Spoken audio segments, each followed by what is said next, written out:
¿Estamos ahí? 26, muy buen número para hacer un viernes. No sé si no me están dando la cámara, ¿me escuchan bien? Sí, se Sí, no, escucha. no te veo tu imagen. Ahí está. ¿A Cristian también? Bueno, ¿quiénes son las dos personas nuevas entonces que se sumaron esta semana acá? Que no, Yo, Kevin Molina, bien, Y ¿de dónde yo, Dana sos? Aguilar. de acá de Paraná, De Paraná. ¿Y qué edad tenés? 25. Parece un programa de televisión esto. ¿Y vos, Dana? Yo soy de Reconquista, Santa Fe, De pero Reco. ahora me mudé a Paraná Ajá. y tengo 21 años. ¿Y estás viviendo en Paraná o estás haciendo virtual desde allá? Me mudé a Paraná en 2019 para Para estudiar poder adulto. estudiar. Bien, buenísimo. Yo también es la primera vez que me uno a clase. ¿Quién? ¿Tiziana? Sí, Ah, habías participado en el grupo, me parece a vos, de WhatsApp. sí, ¿Les gustó el tema de los sí. redondos? ¿Vieron el recital? De los redondos, no, del indio y... Sí, lo vimos. O sea, vi el video que usted mandó, ¿está diciendo? Claro, no, pero si, digo, porque ustedes son una nueva generación, pero pasa que el indio trasciende las generaciones y está vinculado con personas de 60 años y con personas de 20. Ustedes, que son en su mayoría de 20 años, ¿consumen el indio? ¿Consumen ese tipo de rock? Sí. Obvio, sí. Sí. Bien, bien. ¿Y qué les pareció ese nuevo tema que sacó? ¿Una despedida? Pedía tal cual. Ujú. Muy triste. Bien. Bueno, una noticia que tomé hoy de la semana que tiene que ver con uno de los principales flagelos que atravesamos es, disculpen si en algún momento escuchan aceleradores, son los motores que rugen, no puedo hacer nada más que ir a la noche y tirar un par de clavos, pero no, hay que convivir con el contexto y es el que me toca atravesar. La canasta básica total y la canasta básica alimentaria. Salió la noticia esta semana, le voy a hablar con números redondos, pero la canasta básica total, a partir del último indicador de inflación, es de 60.000 pesos y la canasta básica alimentaria es de 25.000. La canasta básica total es la que mide la pobreza, es decir, que ustedes como grupo familiar, si ganan menos de 60.000 pesos, estarían considerados pobres. Cuando hablamos de grupo familiar, hablamos de 2 adultos y 2 jóvenes, ¿sí? Eso se considera una familia tipo para el INDEC. Y 25.000 pesos de ingreso familiar para no ser indigentes. Indigentes cuando ni siquiera te alcanza para comer. ¿Sí? Esto lo vamos a ver, no recuerdo si es la unidad 2 o la Profe, 4. Sí, ¿lo puedo repetir, por favor? 60.000 pesos, la canasta básica total, que es la que mide la pobreza. Hablamos de eh, grupo familiar de familia tipo, valga la redundancia, 2 adultos y 2 menores. Y la canasta básica alimentaria, 25.000 pesos,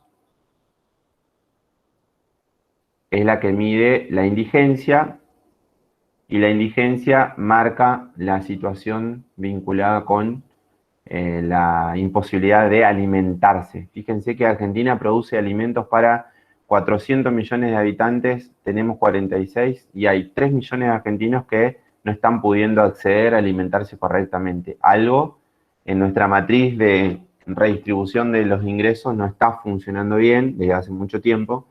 Y me parece que nosotros tenemos mínimamente primero saberlo y después pensar en cosas que nos permitan generar nuevos mecanismos para poder sortear esa situación. No es para nada justo que haya argentinos que pasen hambre. Y tenemos 12 millones de argentinos que están bajo la línea de pobreza. Siempre hablo con números así redondos para que no sirve de nada decir 12,3855 para que ustedes no se acuerden. Para que les quede mejor, siempre tienen que ser números medianamente redondos. ¿Sí? Vamos a hacer la proyección.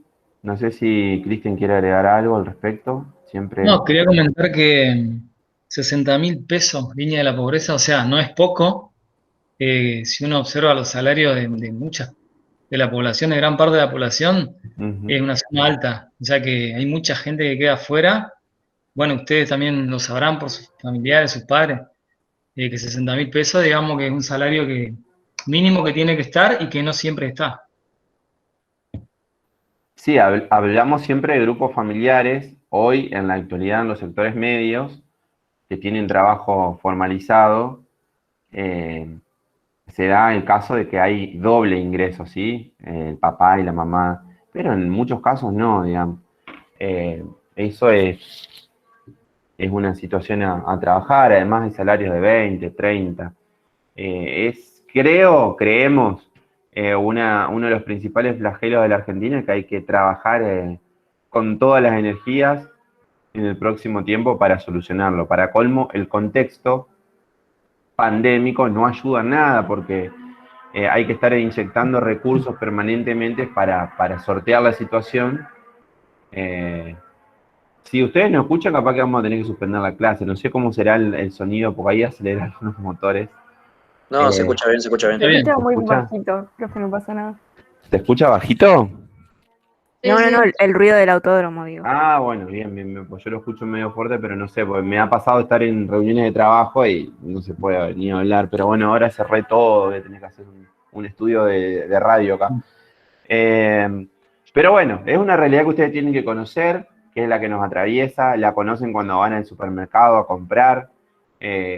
Estamos todos los meses, esto sale trimestralmente las canastas, o a veces mensualmente, depende, vamos a estar siguiendo eso y vamos a estar comparándolo con nuestras realidades como para que veamos más o menos y después vamos a hacer también un trabajo práctico de investigación a ver cómo han sido los diferentes contextos de la Argentina en función de este dato, ¿no? Porque está bueno comparar los salarios en términos de dólares, de pesos, cómo inciden en nuestra familia, qué capacidad de compra tenemos con nuestro salario, ¿no? Ahora, hace 10 años atrás, está bueno hacer ese ejercicio porque no todos los contextos son iguales, hay contextos más favorables y contextos más desfavorables. Y en ese sentido, cuando expliquemos modelos económicos, tenemos que saber cuáles han sido los contextos más favorables para los salarios del sector trabajador, que es al que nosotros correspondemos, porque si ustedes no trabajan, seguramente forman parte de un grupo familiar donde sus padres son el ingreso y el sostén de la familia, y obviamente se ven afectados por realidades complicadas como estas. Bien. ¿Se ve ahí o no? Sí, profe. ¿Se Sí, ve? sí. A ver. Perfecto. Bien. Me contestó con un audio la vendedora de tortas fritas, no lo voy a poder escuchar porque estoy dando clases. Qué complicado. Bueno, las necesidades. Fíjense, las necesidades cuando hablábamos en la definición de economía, que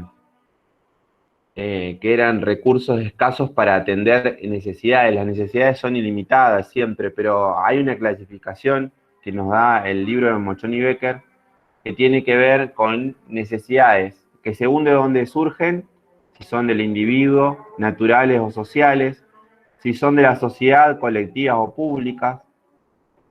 Después, según su naturaleza, pueden ser primarias o secundarias. Esta puede llegar a ser una pregunta de examen. A mi criterio no es tan reveladora, pero está bueno que lo sepan.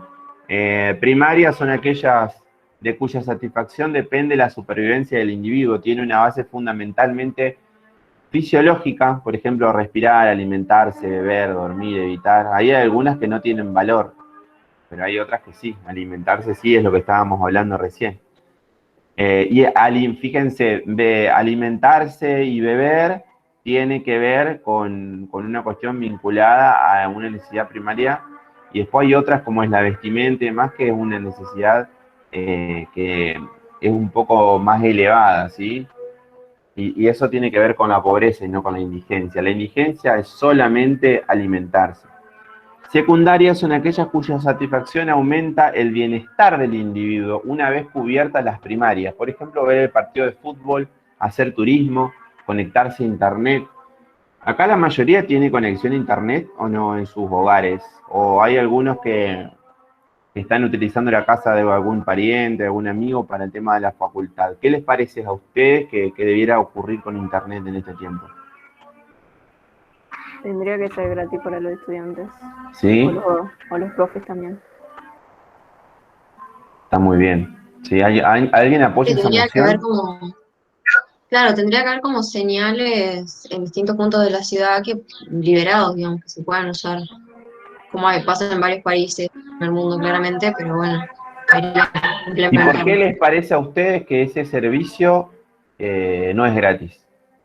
¿Qué ocurre, digamos, en nuestro Porque las empresas entramado? son privadas. Ajá.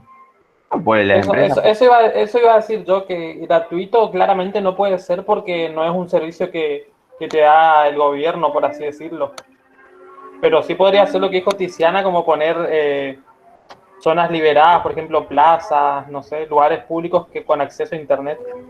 No, pero en las escuelas hay como un internet para docentes y otro para estudiantes. Pero bueno, ahora pero hay no que ir a las vamos a... escuelas. Claro, Claro, por habría eso. que ir a las escuelas. Acá donde yo vivo, en la plaza, hay tipo liberado. Pero fíjense una cosa, surgieron hace poco, el año pasado, sobre todo, disposiciones del gobierno en virtud de generar algunos paquetes que tengan que ver con cubrir las necesidades de los usuarios, ¿no? De los usuarios, por ejemplo, jubilados y demás. Dos cuestiones. Una, cuando se hacen este tipo de emprendimientos que están vinculados a las plazas y demás, la conectividad es pésima. Fíjense ustedes si tienen que hacer un Meet o algo y van 70 pibes, no se conecta ninguno. Necesitan una buena conectividad, porque eso también, sí, tenemos 2 rayitas, pero después vamos y no anda. Y tampoco vas a ir a una plaza un día de tormenta, ¿sí? Esto debiera ser gratuito para sus hogares, y más en un tiempo de pandemia. Y segundo, cuando se llevó adelante esta normativa del Estado Nacional, vos llamabas como jubilado para que te den el paquete y te enroscaban la víbora de tal forma que terminabas contratando otra cosa y no te daban nada, ¿sí? O sea, no hay monopolios económicos, corporaciones económicas, en este caso el dueño de Cablevisión, que es la empresa más importante de Internet de la Argentina a través de Fibertel, que no respetan ninguna normativa y que hacen lo que se les antoja. Entonces necesitamos en ese caso un Estado más fuerte y quizás sí. Fíjense que todas las inversiones de banda ancha de la Argentina las hizo el Estado. Todas las grandes conectividades que hay entre provincias y demás fueron inversiones hechas por el Estado, no las hicieron los privados. Entonces, me parece que sería una buena estrategia a futuro poder instar, nosotros como estudiantes, como docentes, toda la gente que utiliza Internet, no sé si que sea gratuito para todo el mundo, pero al menos para aquellos sectores que se ven más perjudicados y que necesitan de esta herramienta para trabajar, para estudiar, que sea gratuito. Si uno puede demostrar que en su casa tiene una persona que estudia, qué sé yo, vamos a decirlo en la universidad pública, no en la universidad privada pagando 10.000 pesos porque se entiende que va a poder pagar una cuota. Pero si hay alguien que acredita que es estudiante, y que trabaja y que forma parte de la educación pública, debería ser gratis. Para eso, obviamente, el Estado requiere de mucho poder, porque no es que se tome una decisión y nada más, porque cuando el Estado quiere tomar una decisión así, tiene que tocar intereses económicos, y al tocar intereses económicos hay toda una serie de lobistas, medios de comunicación y demás que salen a defender a los grupos concentrados de poder. ¿Sí? Ustedes tienen que entender eso, no es que uno va y toma una medida y sí. Entonces nosotros necesitamos generar ese sujeto social que de alguna manera pelee por esos derechos, que no van a ser solamente para nosotros, porque quizás cuando estas cosas se den, ya ustedes van a estar recibidos, pero sí para la gurizada que venga después de ustedes, ¿sí? Estas cosas debieran ser gratuitas porque lo único que hace demostrar esta situación es que se va aumentando la brecha digital. No solamente antes existía la cuestión de que no tenías para el transporte y demás, sino que ahora esta brecha digital, hay mucha gurizada que en sus casas solamente puede llegar a tener luz y no va a tener conectividad. Seguramente acá hay pibes que están inscriptos y que no están cursando la materia porque no tienen el acceso. Además, para poder conectarse a estas herramientas tenés que tener un buen acceso. Esa es otra cuestión. No tenés que tener una internet livianita. Hay toda una serie de impedimentos. Me parece que, no sé qué opina el otro profe o alguno de los alumnos, deberíamos demandar al Estado, pero para eso hay que organizarse colectivamente para darle fortaleza. Al Estado hay que darle fuerza para poder enfrentarse a esos grupos económicos que son los que ostentan. Porque, ¿qué hay detrás de todo esto? ¿Qué hay? Disputa económica. Hay recursos Para que ustedes se den una idea, Cablevisión tiene más de 10 millones de usuarios en Argentina y cobran lo que quieren y hacen lo que quieren y cada vez que los sancionan no terminan pagando las multas. Entonces, me parece que debemos exigir un Estado fuerte, un Estado presente para salvaguardar nuestros intereses, digamos. Simplemente eso, no estamos pidiendo mucho más que esa cuestión. Pero tenemos que saber cómo se compone ese entramado de poder. ¿Cristian? Sí, por ahí en las luchas de este tipo, lo más importante es que el pueblo esté unido, que sea una lucha colectiva que se lleve adelante, porque si no, las empresas, como bien decías vos, te llevan puesto, hacen lobby, dividen, usan los medios de comunicación para generar opiniones encontradas y bueno, se valen de todo eso para que no logremos nuestro cometido como pueblo de conseguir esos derechos que tanto necesitamos.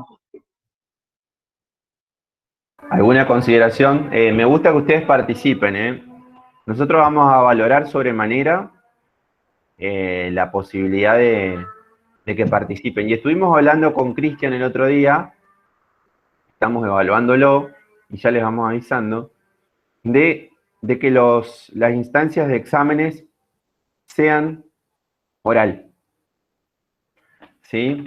Porque primero, obviamente, nos damos cuenta que en los exámenes de desarrollo escritos y por esta vía hay muchos que se copian. ¿Sí? Entonces, como que es reiterativo. Y como experiencia, nosotros somos contadores y en la facultad nuestra generalmente no hay muchas instancias orales. Y llegamos a quinto año y no sabemos hablar, tenemos miedo. Y me parece que la mejor instancia de aprendizaje es la oralidad para ustedes. Porque la idea, a ver, son 40 y pico, hacer grupitos de Meet de 4 o 5 por listado y hacer un par de preguntas a cada uno y ayudarlos. Ustedes habrán visto cómo es nuestra vocación y cómo planteamos la materia, ¿no? Entonces, la idea es poder darles una mano, ver cómo se expresan ustedes, cómo se desenvuelven, cómo van rompiendo los miedos. Sobre todo, lo que tenemos que hacer como estudiantes, porque todos somos estudiantes, es vencer los miedos, animarnos a hablar, animarnos a participar. Generalmente siempre en los ámbitos universitarios los docentes se plantan en una burbuja de poder y se plantan allá arriba y entonces nosotros vamos a rendir un oral y temblamos. No, acá nosotros tenemos que transmitir confianza, ¿sí? Para todos los órdenes de la vida ustedes necesitan confianza, confiar en ustedes, porque todos estos contenidos no son difíciles para nada, son sencillos, es la vida misma. Entonces ustedes tienen que tener instancias de confianza, quizás en el primer parcial van a estar un poco más nerviosos que en el segundo, pero se van a acordar de que esta instancia de haber rendido oral con el profesor en el ida y vuelta, de quizás no entienden una pregunta y pueden buscar la manera de hallar una respuesta concreta, les va a servir muchísimo más, no solamente para esta materia, sino para la carrera y también para la vida en general. No sé qué opinan.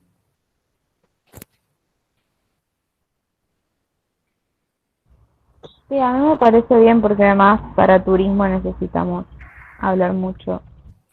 Ustedes necesitan ser chamulleros y chamulleras y chamulleres.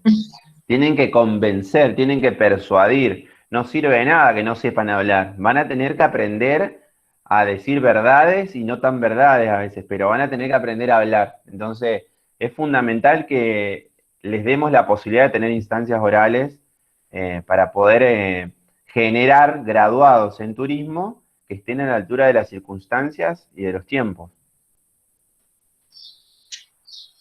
Tiziana, Sí, para ibas a mí decir está re algo. bien. Sí, que yo iba a decir que poner en la secundaria me da muchísimo miedo hablar, hasta que una profe de lengua empezó a tomar, tipo, nos hacía leer un libro y hacía muchas preguntas así de a uno, para que si tenías vergüenza no pasarla tan mal, digamos.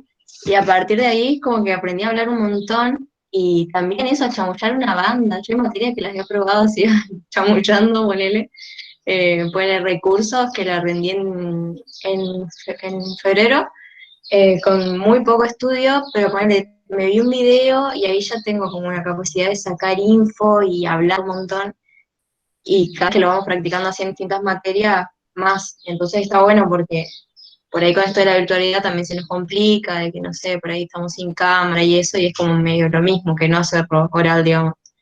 Entonces está bueno, me gusta que sea oral. Buenísimo. Cristian. Sí, bueno, si les parece bien, vamos a meterle con el oral. No, además para nosotros también resulta más práctico porque quizás en 4 horas solucionamos lo que a veces nos demanda muchísimo más tiempo al corregir.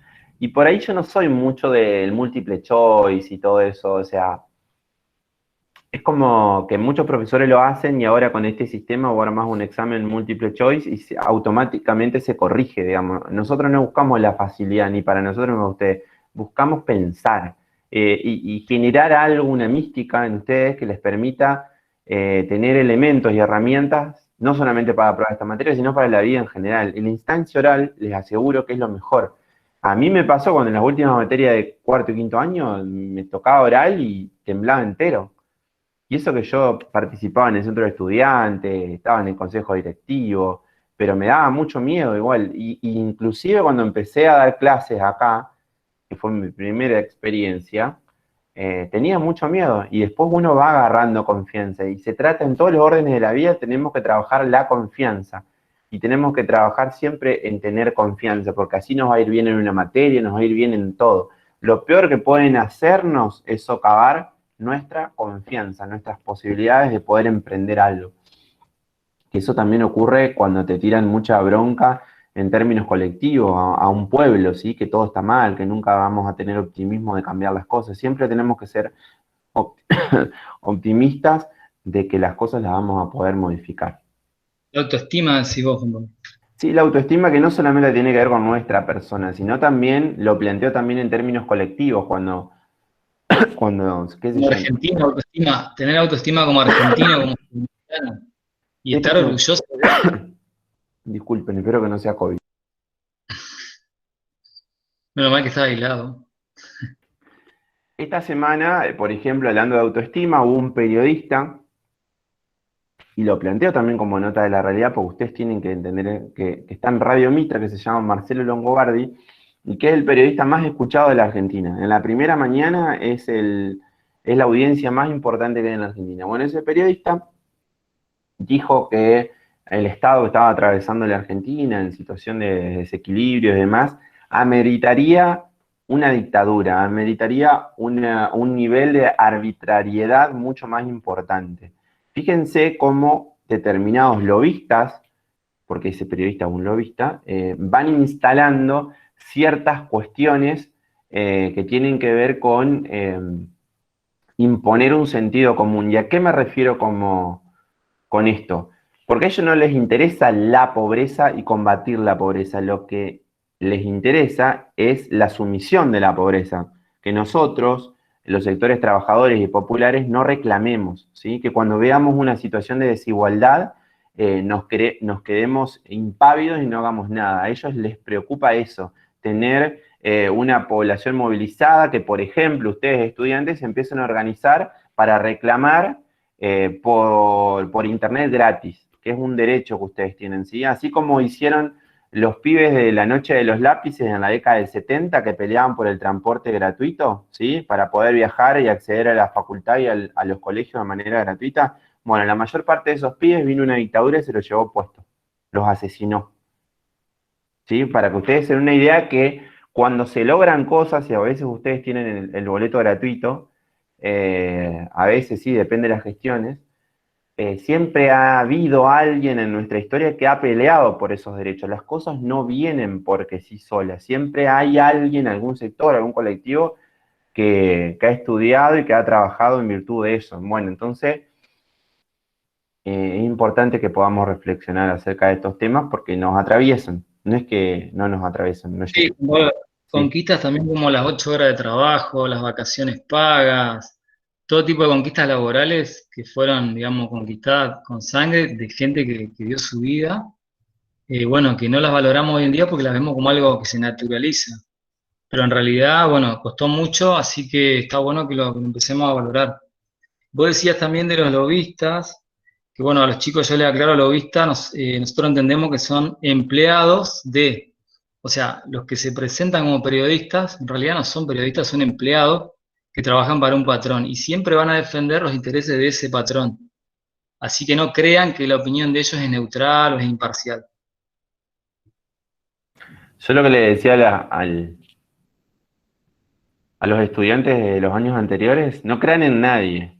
O sea, ustedes analicen todas las posturas y saquen sus propias conclusiones con la realidad que viven, ¿sí? No es que hay que tomar partido por una idea o por la otra. O sea, es importante que ustedes no tomen nada como, ni siquiera lo que nosotros decimos, como que es la verdad absoluta, sino que tomen todas las verdades que escuchen, comparen con la realidad y saquen siempre sus propias conclusiones, pero siempre dejen un margen para la duda, en todo, en todos los ámbitos. Siempre tienen que dejar un margen para la duda para resignificar esos contenidos, ¿sí? Seguimos con las filminas. Ya vamos a actualizar los datos. Está el nombre del profesor del auxiliar que estaba antes de Cristian. Ya lo vamos a actualizar a esto para que figure Cristian acá. Esto es del año 2019, me parece. Clasificación de los bienes, según su carácter, según su naturaleza y según su función. Según su carácter, tenemos los bienes libres y económicos, según su naturaleza, de capital o de consumo, que pueden ser duraderos o no duraderos, y según su función, intermedios y finales. Por ejemplo, el libres y económicos, ¿se les ocurre algún ejemplo? El aire, por ejemplo, que lo citamos hoy. ¿Es un bien libre o económico? Es libre. Libre. Bien. ¿Y económico qué sería? Podría ser La luz. el lugar. No, la luz, está bien, un servicio. Un paquete de fideo, un paquete de azúcar. Un viaje a Bariloche, ya que estamos hablando de turismo. Después tenemos los según su naturaleza, de capital y de consumo. Ahí un poco más complicado. ¿Qué les parece ahí? ¿Algún ejemplo? Porque con los bienes de capital puede ser que son con los que creas un bien final, digamos. Ajá. No son los Los materiales. de consumo ya son los que están hechos, realizados Y para son los que, consumir directamente. exactamente. Unos son los que sirven para generar otros bienes y los otros son aquellos que consumís y se terminan. Y en ese sentido también están, según su función, que son los intermedios y finales. Por ejemplo, vamos a poner un ejemplo de lo que es la industria del pan, ¿no? El pan vendría a ser un bien final y la harina en ese proceso de la industria del pan vendría a ser un bien intermedio, porque forma parte como insumo de lo que termina siendo después el pan. ¿Se entiende un poco cuál es la diferencia entre intermedios y finales? Se largó la lluvia otra vez. Cristian, no sé si quieres decir algo. ¿Estás comiendo torta frita, Cristian? ¿O estás tomando Fernet vos? Sí, estoy tomando mate solo. Bueno, nosotros los profesores no tomamos alcohol, tomamos... Fíjense, ¿hay alguien de Racing acá? Hay 28 personas. Si no hay nadie de Racing, me hago de chacarita. Soy independiente, mejor. De Independiente. Se le va a costar más la materia, me parece. Claro, a ver, anotá ese nombre, a ver. Medina, a marzo. Además, mire. Como aguante Millo. No, pero en serio que no hay nadie de Racing. Antes me mentían al menos como para quedar bien, no, ni eso. Pero, profe, ¿quién va a ser de Racing? Y es los equipos más ganadores de la última década en la Argentina. De los Eso para 5 que grandes. nadie miente. ¿Eh? Está bien, sean honestos. Seguramente de River, porque Cristian es de River, debe haber un montón. Bien ahí. De Boca. ¿Y hay alguien a quien no le gusta el fútbol directamente? Estamos en un país futbolero, pero seguramente hay gente que no le gusta el fútbol, que no le interesa. ¿Mm? A mí no me interesa. Mirá, muy bien. Está bueno. ¿Por qué? A mí me gusta jugar, pero no me interesan mucho los equipos. Esa es una cuestión también. Los intereses que vienen inculcados por el sistema, por la generación y después nuestros intereses propios. Nosotros tenemos que hacer las cosas que nos hagan bien y nos hagan feliz. Si no nos gusta el fútbol, capaz que nos gusta otro deporte, no nos gusta ningún deporte. De eso se tratan un poco las pasiones. Acá yo les mostraba, les hacía escuchar el ruido de los motores, hay un montón de gente que se apasiona por el automovilismo y demás. Yo ahora lo odio con todo lo que no me dejan escuchar. Pero bueno, forma parte de una pasión también de la vida y quizás a ustedes a ninguno les interese. Seguimos entonces, seguimos los bienes. Vamos a ver una cuestión de lo que es escasez y costo de oportunidad. La escasez es un problema entre deseos humanos y medios disponibles para satisfacerlos. Tiene que ver con el deseo de adquirir una cantidad de bienes mayor que la disponible. Ustedes, por ejemplo, con los recursos que cuentan, ¿tienen escasez de cumplimentar con sus deseos o no? No sé, si quieren comprarse más ropa, si quieren salir más los fines de semana, si quieren tomar más alcohol, si Sí, quieren siempre. comprar una mejor máquina, una mejor conexión No. de internet. Queremos comprar más cosas y no tenemos los medios para comprarlo. Bueno, Eso. eso tiene que ver con la escasez de los recursos para adquirir bienes o servicios. Y con el costo de oportunidad también muchísimo. Bueno, y costo de oportunidad, que lo vamos a ver ahora, que está atado de la mano, es la cantidad de otros bienes o servicios a la que se debe renunciar para obtenerlos. Siempre nos toca, administrando recursos escasos, que tenemos que aplicar el costo de oportunidad de dejar de consumir algo para consumir otra cosa. ¿Sí? ¿Quiénes son los sectores de la economía que no sufren la escasez?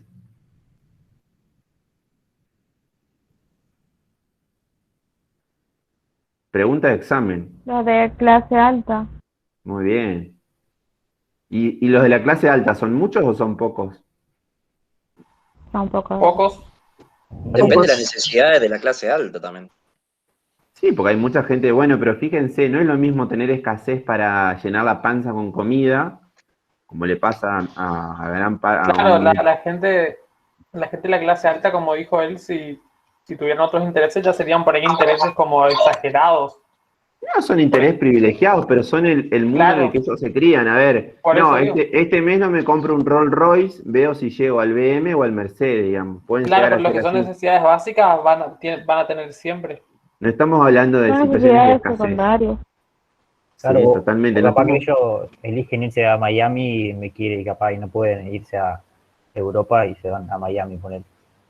Claro, muchos de ahora por restricciones que no tienen que ver con sus posibilidades económicas, no pueden ir a Punta del Este, como ha habido hasta marchas. Hay gente que ha salido a las marchas a hacer protestas, no sé si ustedes veían el año pasado cuando la pandemia decía yo no puedo ir a Punta del Este a pasar Navidad, que no tenía que Cero ver con una empatía. necesidad. Cero empatía. Sí.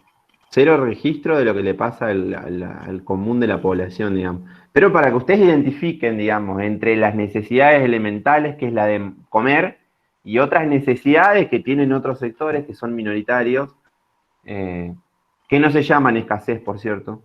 La escasez es otra cosa.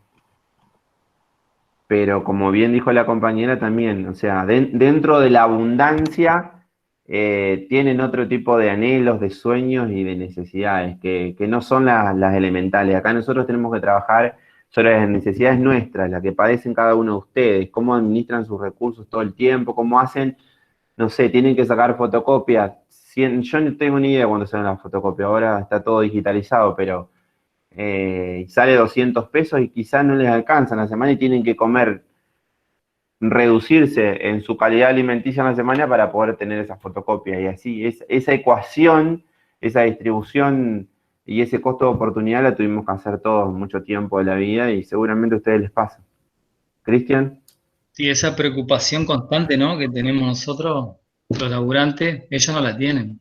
Digamos que es algo que está siempre ahí, que nos vamos quedando sin recursos y tenemos que seguir laburando y generándolo y teniendo cuidado cuando gastás. Todo un ejercicio que ellos eso ni lo entienden siquiera, güey. Nunca lo pasaron. Claro. Esto lo paso rápido porque lo suelen dar en otras comisiones. Se suele tomar en exámenes y es de neto corte ortodoxo, ¿no? Habla de la frontera de posibilidades de producción. Es cóncava hacia el origen, dado que el aumento del costo de oportunidad se continúa en el proceso de sustitución. Pero acá, básicamente, lo que marca esta frontera es la curva de eficiencia, ¿sí? Donde cada punto resulta eficiente para la producción. en cada combinación. Es la respuesta para un examen y ese es el gráfico por si lo quieren tener a disposición para algún examen. Lo pueden profundizar este tema con Mochón y Becker, pero tiene que ver con la combinación de precios y cantidades de una manera eficiente en términos de producción. Estas escuelas, medio que ya no las vamos a dar después. Vamos a hacer una pequeña consideración. Hay un material que está muy interesante. Está subido en el campus. No sé si lo vieron. Voy a entrar. Mientras tanto voy a dejar de presentar. Y voy a entrar al campus. Para que ustedes lo vean. Pues la unidad 1 sería eso más las escuelas. Quedamos por arriba. Es como un indicador inicial de lo que van a ser las descripciones después de los modelos económicos. A ver, un segundito.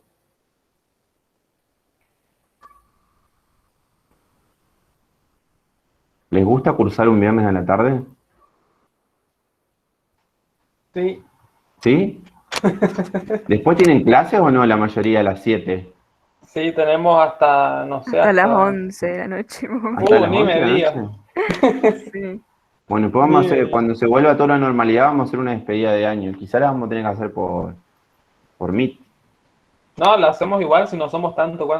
No sé cuánto es el máximo que se puede en reuniones sociales. ¿Quién sabe qué va a pasar? Bueno, yo acá estoy mostrando el campus para los que no hayan entrado, ¿sí?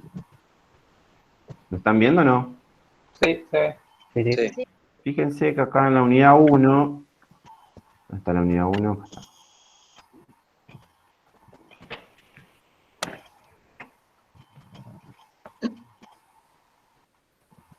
Les voy a mostrar dónde está el link con las escuelas. Es un lindo material que espero encontrarlo. Vieron que internet no me anda tan bien y eso que es bueno, ¿no? Quizás es por la ¿Ese que tormenta. dice material sobre las escuelas económicas? Sí. Acá están las clases que ya hemos dado, están subidas. Esto no lo ven ustedes, yo lo saqué, es lo del año pasado. Pero lo de la escuela, material sobre la escuela económica. Ahí está el link para descargar. Es un libro, es un material que se da en la UNDAP, la Universidad Nacional de Avellaneda. Y si quieren profundizarlo, acá está la página 15 hasta la página 29. Tienen la información pormenorizada de esas 4 escuelas que son las más importantes, ¿sí? Después hay otras subdivisiones y demás, pero es ahondar en detalles que no tienen que ver con el objetivo de lo que ustedes estudian. A ver si está en la 15 acá para que ustedes tengan una idea. Acá está. ¿Estás ahí, Cristian? ¿Ves? En la página 15. Acá arranca, habla de la teoría clásica, de Adam Smith. Pero acá las grandes distinciones que hay que tener en cuenta para hablar de una y de otra es la siguiente. Lo que es la teoría clásica y la neoclásica tienen como vínculo central, como eje regulador de las actividades sociales al mercado, ¿sí? Y la teoría marxista y la teoría keynesiana tienen como eje central al Estado. Es como para que ustedes tengan en cuenta, porque después los modelos económicos también se circunscriben en esas líneas de pensamiento. Si tenemos un Estado débil y un mercado regulador, o tenemos un Estado regulador que pone las condiciones al mercado. ¿Sí? Esa siempre es la gran disyuntiva que se da en los modelos económicos y en las diferentes teorías. Después hay características más distintivas con el trabajador, ¿no? Que hacen un poco ya, fíjense, acá habla de Adam Smith, que es el gran creador de la teoría clásica, habla de la visión del trabajo, la mano invisible. En la década del 90 se hablaba de la teoría del derrame y de la mano invisible del mercado. Fíjense, cuando hablamos de la teoría de la creación del sentido común, ¿no? En ese sentido, en aquel tiempo se decía que la economía tenía que crecer y llegar hasta cierto límite, y que después de llegar hasta cierto límite de crecimiento, se iba a comenzar a derramar. Esa era la teoría del derrame en los sectores trabajadores y demás. Y en realidad, lo que proponen las otras teorías y las que proponen un Estado presente y fuerte, hacen mención a que hay que distribuir para crecer y no crecer para distribuir, ¿sí? Porque hablan desde un crecimiento desde abajo. La economía crece cuando se distribuyen recursos entre los trabajadores, los sectores populares, y eso hace que se dinamice el mercado interno y la economía crezca, porque algunos plantean el crecimiento de la economía como la solución, pero una cosa es crecer sin distribución y la otra es crecer para distribuir. Quizá ustedes se pueden mezclar un poquito, pero hubo una parte de la década del 90 donde la economía crecía, pero se aumentaban las brechas de las variables, es decir, aumentaba la desocupación, aumentaba, o sea, crecía para algunos sectores concentrados de la economía. ¿Pero de qué manera crecía? Por eso, crecía en cantidad crecía en su PBI. Si el PBI, estamos hablando de los ingresos de bienes y servicios que hay en toda la población a lo largo de un periodo de tiempo determinado que generalmente es un año. Hoy estamos en un PBI alrededor de 350.000 millones de dólares, ¿sí? En la Argentina. Es lo que se produce de bienes y servicios en la Argentina. Son los bienes y servicios finales. Pero ¿a qué voy con esto? Que ahora Cristian va a hacer algunas consideraciones al respecto que les estuvimos hablando. Generaba riqueza, digamos, en ese momento, pero no se distribuía, digamos, correctamente. Había sectores que se la quedaban, digamos. Eso es lo que pasaba en los 90. Por eso, porque fíjense, el PBI crecía, pero aumentaba la desocupación, la brecha entre ricos y pobres era cada vez más grande. Entonces, lo que se pretende, y es siempre la disyuntiva entre las teorías económicas, es distribuir recursos entre los sectores populares para hacer crecer la economía, y eso disminuye las brechas de desigualdad. Esa siempre va a ser una disyuntiva, porque ustedes van a escuchar muchas veces a los ortodoxos de la economía: tenemos que crecer, crecer, crecer, y achicar el gasto público, reducir el déficit fiscal, y todo eso, ¿qué implica? Que los sectores populares dejen de tener ingresos o tengan magros ingresos. Lo único que están pretendiendo con ese discurso es intensificar la brecha de desigualdad y garantizar las rentabilidades de las corporaciones económicas. Eso lo tenemos que tener en claro. Nosotros, como clase trabajadora, como sectores populares, vamos a necesitar siempre un Estado presente y regulador. Y siempre lo que nos va a convenir va a ser una teoría donde el Estado sea fuerte, porque en definitiva el que nos defiende es el Estado, no el mercado. Y siempre posicionamos al mercado como a las corporaciones económicas, ¿no? Más allá de la definición que después del conjunto de oferentes, ¿sí? O sea, ¿ustedes qué prefieren? ¿Un Estado chiquito, un Estado grande, pequeño, acotado, o un Estado, digamos, importante que llegue a todos lados? ¿Qué les parece? De acuerdo a su punto de vista como clase social a la que pertenecen. El otro día hablábamos de eso. ¿A qué clase pertenecemos nosotros? Somos clase trabajadora. Como trabajadores, ¿qué nos conviene? ¿Un Estado grande o pequeño? Grande, sí. Grande. Un Estado grande todos que los distribuya. ¿Por qué Un grande? Estado grande que distribuya los recursos como debe ser. Claro, aparte que nos dé recursos, porque si bien nosotros tenemos un ingreso, que es el salario, con el salario no compramos todos los bienes y servicios que necesitamos. Entonces el Estado nos provee, a través de los hospitales nos provee salud, de la policía seguridad, de la justicia también nos provee seguridad. Bueno, a través de las distintas instituciones del Estado, nosotros recibimos bienes y servicios que, digamos que como forma de asesoría formarían parte del salario indirecto, vamos a decirlo así. Así que necesitamos de un Estado grande. Y siempre vemos o escuchamos en la tele a los economistas ortodoxos decir que hay que ajustar, y ajustar no es otra cosa que achicar el Estado, y eso es desfavorable para la clase trabajadora. Reducir, o sea, reducir bienes y servicios, ¿se refiere a eso con Claro, achicar? exactamente, reducir salud, vieron que había hasta... Fíjense que en la gestión anterior se eliminó el Ministerio de Salud, ¿no? Para que ustedes vean que no todos los proyectos son iguales. Se eliminó el Ministerio de Salud y ¿cuál ha sido el ministerio más importante en este tiempo? No solamente en la Argentina, en el mundo, el Ministerio de Salud. ¿Sí? Tenemos que tener las cuestiones esenciales cubiertas. No es menor reducir el Estado o ampliarlo. Pero lo que tenemos que hacer es defenderlo al Estado. Por eso cuando hablamos de Estado, hablamos de ustedes son el Estado, son la universidad pública. Esto es el Estado y nosotros tenemos que construirlo, ¿no? No demandar que... Culturalmente, cuando nos dicen el Estado es como que es otro, fuese Claro. otro objeto, y el Estado somos nosotros. Tenemos que defenderlo al Estado, porque somos nosotros. Y por eso Al el igual Estado... que, Sí, Dana. al igual que cuando querían hacer recortes en la universidad pública. A Exactamente. nosotros nos tocó, cuando arrancamos la universidad, yo arranqué en el año 2000.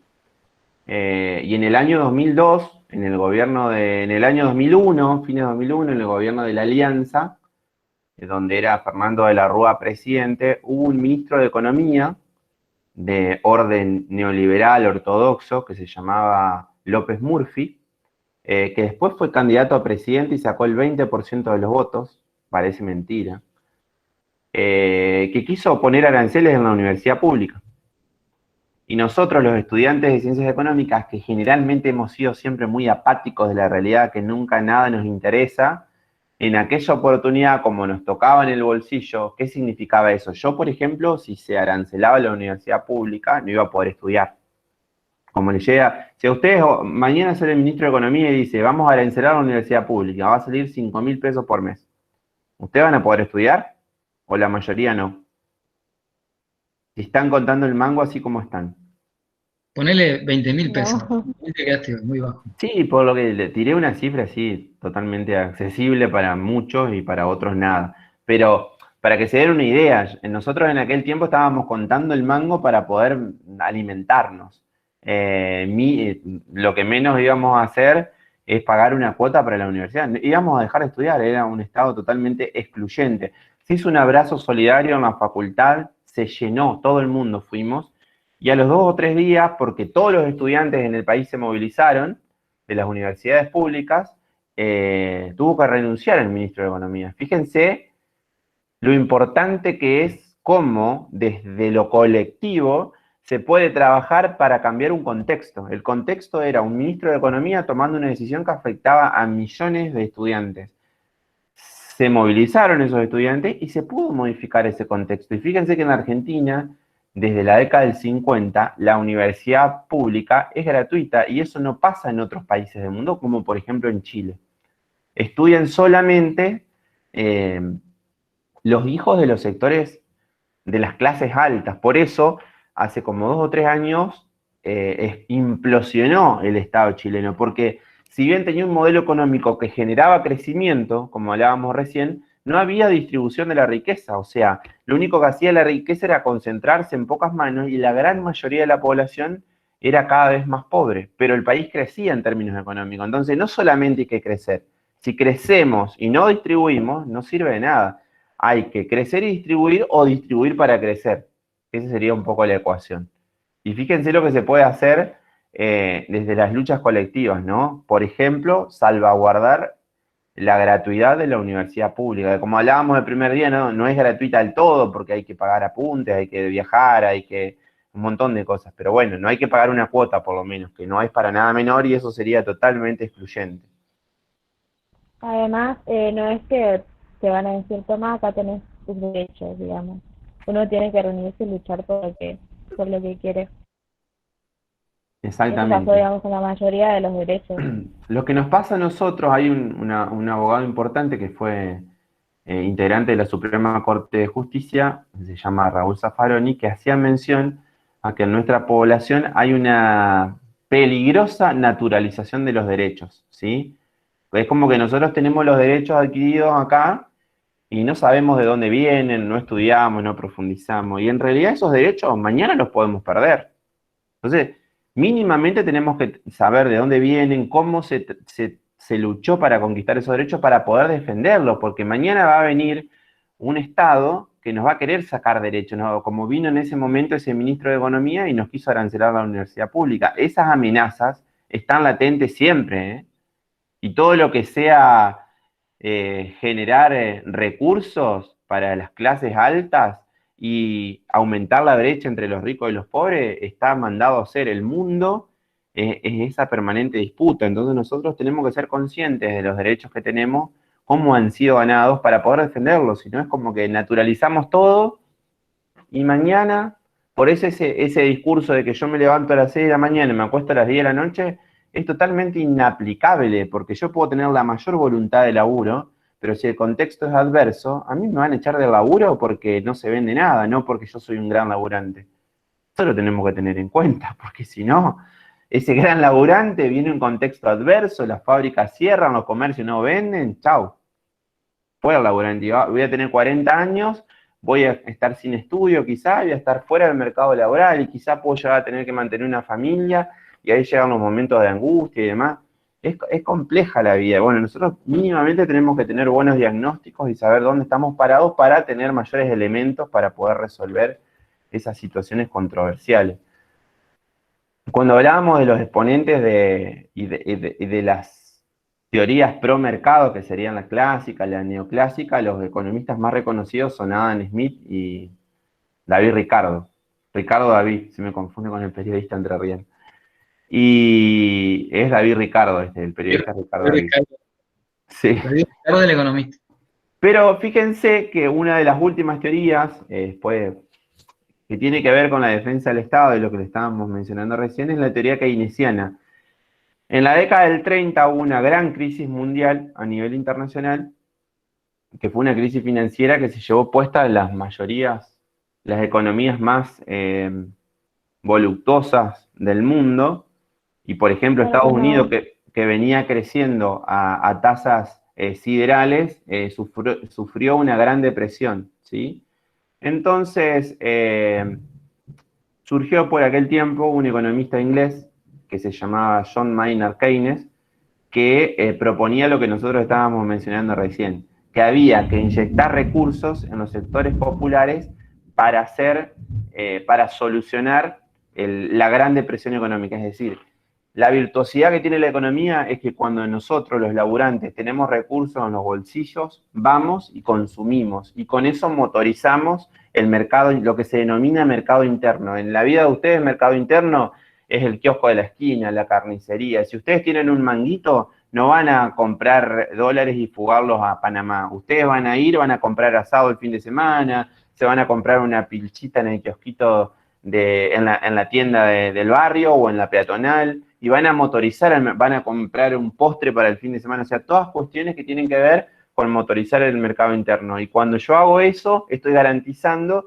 que los empleados que tienen los diferentes comerciantes e industrialistas de nuestro mercado interno van a seguir manteniendo trabajo. Y ellos, cuando cobren su salario a fin de mes por ese trabajo que desarrollan, también van a hacer lo mismo que ustedes. Y eso es lo que va dinamizando la economía. El funcionamiento del mercado interno es lo que dinamiza el 80% de nuestra economía. Es crucial.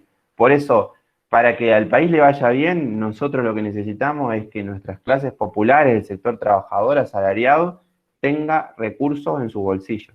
Por eso hay que trabajar mucho sobre el tema de la inflación, ¿no? Para que no se le cue el salario, que es algo que viene pasando hace unos años y que todavía no se ha podido solucionar. Entonces ese economista demandó eso, y fíjense que había un presidente en Estados Unidos que se llamaba Roosevelt, que implementó eso, implementó un modelo económico basado en la inyección de recursos a los sectores populares, todas medidas de corte popular que determinaron que Estados Unidos hoy sea una potencia mundial, pero esas medidas tenían un claro enfoque industrialista. Estados Unidos trabajó sobre su industria. ¿Por qué sobre su industria? Como hablábamos en la clase anterior, no es lo mismo trabajar en la industria que en otro sector, porque la industria es la que genera trabajo y la que mejora la calidad de vida de la mayor parte de la población. Entonces siempre hay que ir sobre la industria, mejorar la industria, darle valor agregado, porque la industria abre puertas a el trabajo asalariado, el buen trabajo, el trabajo remunerado, el trabajo formal. Bueno, por ahí viene un poco la cuestión. Acuérdense esos nombres, David Ricardo, Adam Smith, John Maynard Keynes, y cómo los asocian, o pro mercado o pro Estado, ¿sí? ¿Cristian? No, sí, totalmente de acuerdo. Está bien marcada ahí la diferencia. Los que están a favor del mercado y los que están a favor del Estado grande, que gasta, que incentiva, que desarrolla.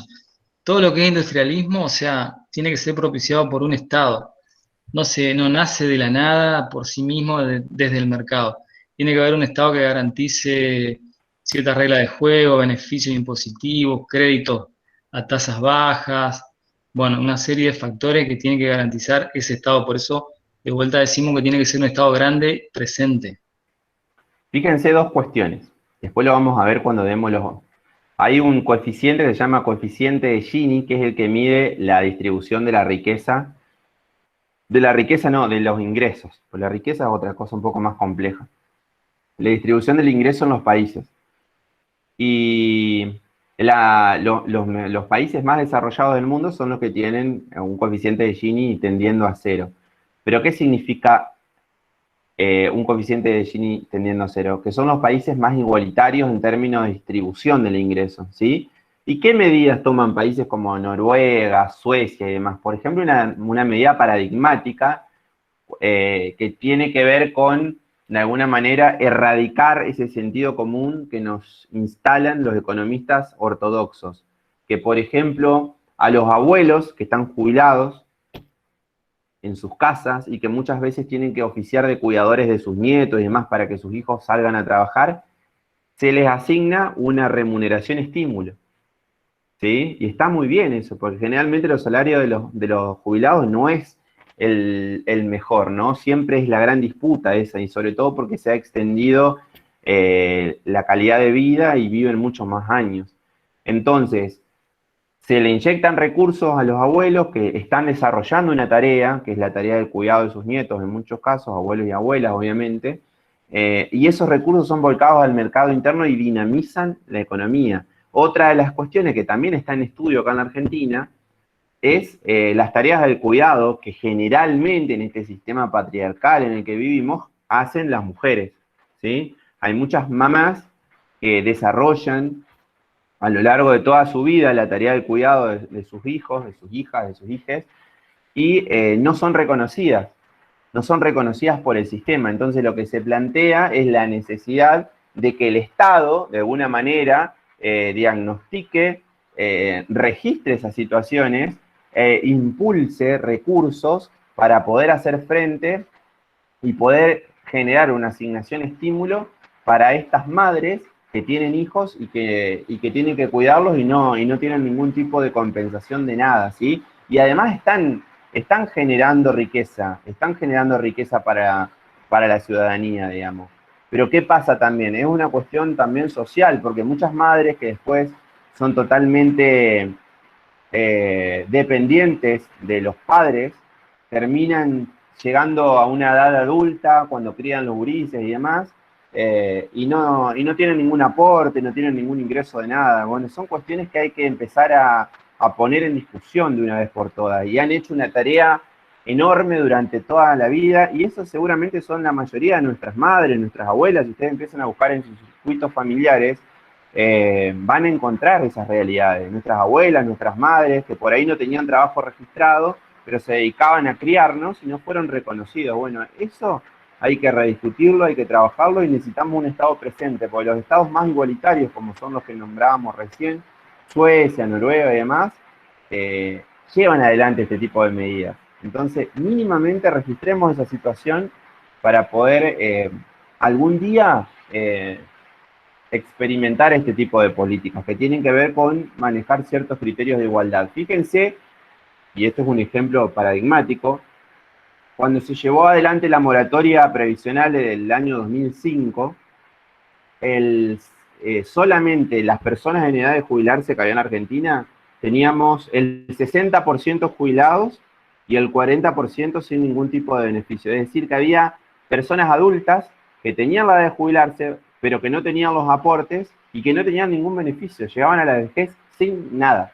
Bueno, esa ley de moratoria provisional provocó incluir a casi 4 millones de abuelos y de abuelas que habían trabajado toda su vida, pero que no tenían ningún tipo de ingreso, no podían llegar a la vejez para cubrir sus necesidades elementales, ¿no? Fíjense lo importante y para mí fue revolucionaria aquella medida. ¿Y quién fue el sector más beneficiado por esa medida? Muchas mujeres que habían pasado su vida criando gurises, hijos, nietos y demás, y que llegaron a la vejez y no tenían nada. O muchos trabajadores informales también que trabajaban con empleadores que los informalizaban, no pagaban sus aportes y demás. Entonces, ese es el rol del Estado, venir a reparar las desigualdades que genera el sistema. Y esa es una desigualdad del sistema, que la tenemos que tener presente porque nos afecta, quizá no a nosotros directamente, pero a nuestras abuelas, padres, madres. Fíjense que seguramente si ustedes empiezan a hacer un poco de memoria, yo soy de un pueblito muy chiquito acá dentro de Río que se llama Durazno y recuerdo cuando salió aquella moratoria provisional como gran cantidad de la población que empezó a cobrar ese beneficio por parte del Estado, que además se pudo hacer por una medida extraordinaria que tomó el Estado, empezaron a motorizar el mercado interno. Esos viejitos que no tenían un mango en el bolsillo, que habían trabajado toda su vida, empezaron a comprar en el supermercado, en el almacén, en la carnicería, empezaron a consumir y eso dinamizó enormemente el mercado interno. Y fíjense que la Argentina, esos últimos años de esa década, 2009 no, porque hubo una crisis internacional, pero 2010, 2011 tuvo los mejores niveles de crecimiento de nuestra historia. Fíjense cómo ponerle recursos a la clase trabajadora en los bolsillos hace que la economía se dinamice y es el verdadero y genuino crecimiento que tiene un país. Yo me acuerdo que por esos años tuvimos récord en producción y venta de automóviles, creo que 1 millón de autos por año fabricábamos acá. Teníamos récord en gente que se iba afuera por turismo. A esos términos de consumo habíamos llegado a altísimos niveles. Y eso se posibilita precisamente por lo que decía Juan Pablo, por este tipo de políticas redistributivas con un Estado presente, digamos. Bien. Bueno, Ulises, a grandes rasgos, un poco esa es la unidad 1.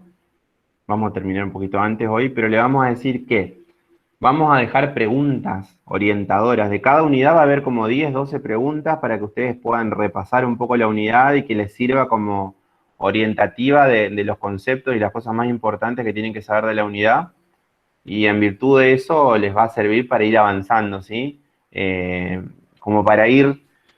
Nosotros siempre lo que decimos cuando lleguen a fin de año, tienen que tener ideas centrales de lo que es la materia, pero sobre todo cómo implementarla en la vida. Y bueno, de eso se trata, de que cada unidad tenga las cuestiones centrales, que no estudien conceptos de memoria, sino que siempre terminen asociando esos conceptos a cuestiones vinculadas de la realidad y no a cosas utópicas que no entienden y que no logran plasmar, identificar con nada. Si no logran identificar una materia con la realidad, es porque esa materia no sirve o está mal dada. La idea es esa, que ustedes se puedan identificar en cada una de las cosas que nosotros les decimos para que puedan asociar y comprender mejor. Se trata de comprender y entender, no de repetir.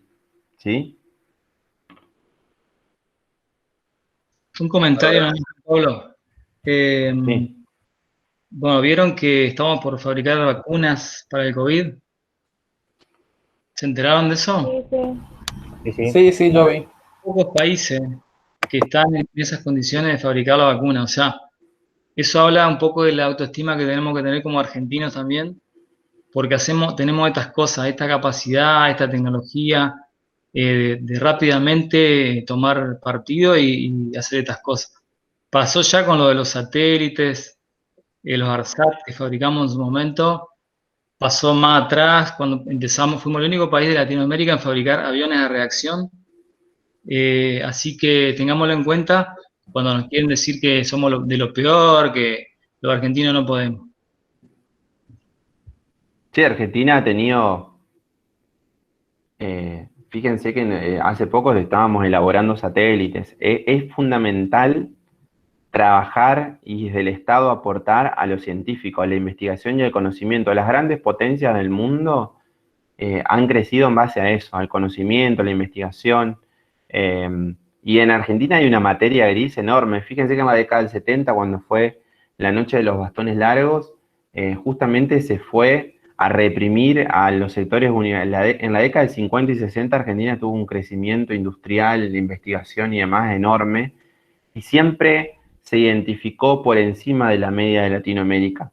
Pero han habido proyectos políticos de país que han determinado que nuestros principales cerebros se fuguen y se vayan a otros países a trabajar para otros países, ¿no? Nosotros entonces como Estado tenemos que invertir en esos niveles de investigación y demás, porque son los que generan vacunas, son los que generan bienestar para la población, trabajar fuerte con el CONICET, con ese tipo de cuestiones y abonar a eso, porque quizás lo que resulta como un gasto importante al principio no termina siendo un gasto, termina siendo una inversión para que se generen, fíjense ahora, la vacuna que está salvando a la humanidad.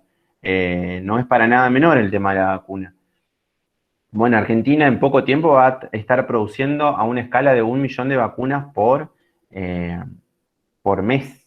Esa es la escala que se está trabajando. Y va a ser el único país de Latinoamérica que va a producir la Sputnik 5, que es hoy en día comprobado por todos los laboratorios internacionales, la vacuna rusa que tiene mayor eficiencia, eficacia en los resultados de sobreponerse al COVID. Porque obviamente que te agarra COVID, pero te agarra de una manera muy sencilla, como un resfrío, como una gripe y demás, y no tenés riesgo de muerte, que no es para nada menor. Estamos en esa lucha y este va a ser un año muy, muy complejo. Esperemos que en algún momento merme. Pero bueno, se toman medidas de todo tipo, algunos las respetan, otros no. Cuídense, en donde se manejen ustedes, cuídense mucho, por favor. Usen barbijo, usen alcohol, traten de no acercarse a la gente. Cuídense sobremanera. Y si a usted no les va a agarrar porque son jóvenes, les parece, ahora estas nuevas cepas está agarrando a mucha gente joven de manera mortal, o sea que no estamos exentos ninguno. Y siempre vamos a tener adultos mayores en nuestra familia, a los cuales hay que cuidar mucho también. Nos vemos la semana que viene. ¿Alguien quiere decir algo, alguna consideración, alguna pregunta, algún apunte? ¿Cómo llevan la materia hasta ahora? ¿Les va gustando? ¿Les parece aburrida? ¿Somos unos plomos para un viernes a la tarde? ¿Somos buena onda? Esa pregunta, profe, que dijo, ¿dónde van a aparecer acá en el aula? ¿Qué? Las preguntas. Sí, yo las voy a subir en WhatsApp y las voy a subir en el campo y las vamos a subir ahí. Sí. Joya. Así van viendo el material de la unidad 1, van viendo la filmina y van contestando. Les sirve como una guía de estudio más que nada, orientativa. ¿Les parece? Sobre todo cuando hablemos de las escuelas lo vamos a plantear en esos términos las preguntas, digamos, ¿cuáles son las escuelas más vinculadas a una perspectiva de mercado y cuáles son las escuelas vinculadas a una perspectiva de un rol fuerte del Estado? No repetir así características que después, dentro de una semana, no se van a acordar. ¿Sí? Perfecto. Bueno. Buenísimo. Que tengan buen fin de semana, estudien mucho y consuman mucho porque el mercado interno lo reactivamos consumiendo, los que pueden. Bueno, profe, gracias. Bueno, profe. Adiós. Chao, nos vemos. Nos vemos, profe. Muchas gracias. Chao, profe, gracias. Profe. Sí.